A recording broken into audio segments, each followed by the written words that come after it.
And let's take a look at your Caribbean report for tonight.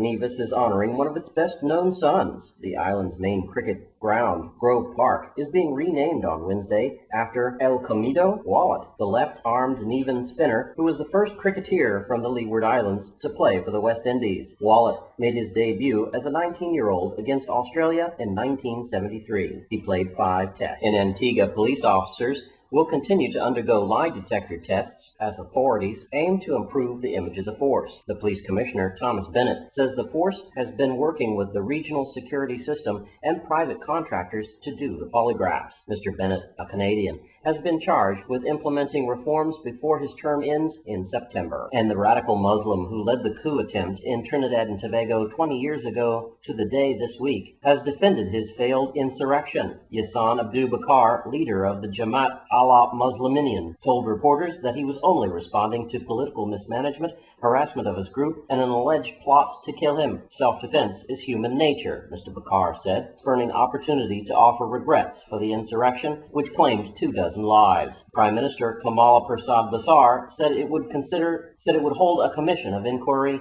into the coup attempt. And finally, in St. Lucia, the head of a Nevada-based renewable energy development company has been speaking out about its plans to extract geothermal power in St. Lucia under a 30-year government contract. The CEO of Qualabao Energy, Stephen Barker, says the island Sulphur Springs has proven a reserve of 30 megawatts of power and potential reserves for an additional 140 megawatts. On its website, Qualabao Energy says that St. Lucia's project is its current priority. The company says it plans to develop a number of geothermal power generation facilities throughout the Eastern Caribbean.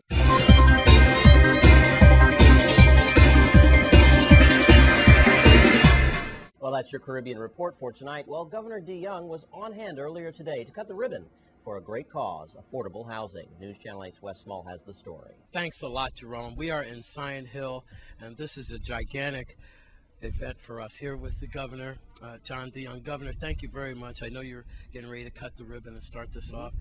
I just talked to Cecil Benjamin, and he's all positive about this. Look at it. It's like standing room only. I agree. And a lot of people... If you just look at the entire subdivision, you see what he's been committed to doing for the last 20 years, both in terms of homes that were completed before, but also what's in the process of being done today with... Yeah. With this is the gentleman that's really bashful, but HC, congratulations. Thank you. I don't want to hold y'all up because I know you're on a time schedule, but I was just telling the Honorable Governor John DeYoung that this is a win-win situation, and again, you should be commended. I have to tell you that as soon as we aired the story on Channel 8, our phones were ringing off the hook. Up to this minute, people are still, because I've been giving them your number, and you see everyone out here is in droves. We've been getting phone calls from St. John, St. Thomas, as well as St. Croix. We've been blessed. Congratulations Thank you. To you. Governor, as we wrap this up, Sure. What does this mean in this economy right now where everyone, really hustling and bustling to make a dollar and things are rough all over, people loving to come to the dream of owning their own home? I think a couple things. What this really shows, and what he is doing today with this project, and a lot of this was also pushed by Senator White in the Senate, is that he's creating wealth.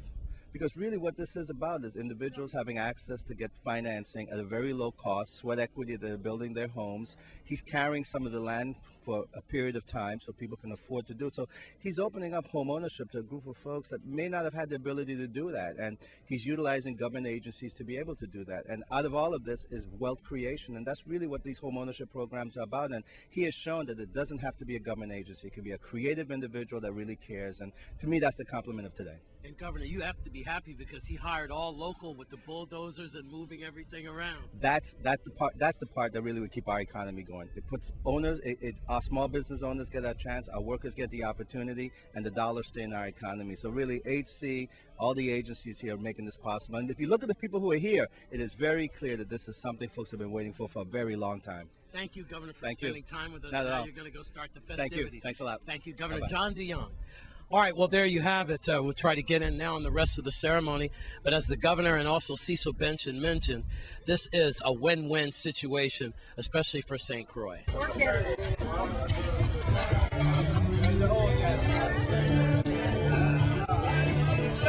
Senator Celestino White, the governor just mentioned your name, that you were very instrumental in getting this project off the ground. What do you have to say about the Scion Hill project? Well, let me say this, West the best. I'm trying to coin that phrase, Celestina the best. But there's only one West the best. I'll never live up to you. But you know, West, the truth of the matter is I hail from public housing, living in public housing all my life. And I always had that dream of allowing individuals to have home ownership. An investment in home ownership is an investment of your continued way of life. And from the time I went into the legislature, and I've been working with H.C. Ruparella, an innovative asset, for close to 20 years now. And there are many such initiatives here on St. Thomas, St. John, and in St. Croix. As a matter of fact, if you take a trip over to Barron Spot, the same type of financing, the same theory, the same initiative was used. There's some 200, close to 200 units that were built under this program. When I chair the Committee on Housing, Sports, and Veteran Affairs, and whether I'm in a majority or a minority, the senators, for the most part, always decide that they will set aside the chair of the Housing Committee to Celestino White, and for that I have been extremely grateful. But this is good. Celestino White, you're the best, man. No, you're the best. West is the best. You is Hertz. You're number one. I'm like Avis. We try harder. Congratulations. No, You're the best. West is the best. You is Hertz. You're number one. I'm like. You know what? You're the best, man. No, You're the best. West is the best. You is Hertz. You're number one. I'm like Avis. We try harder. And congratulations to the governor. Coming up next on your Sports 411, the exciting closer of the NBBA regular season. Check it out.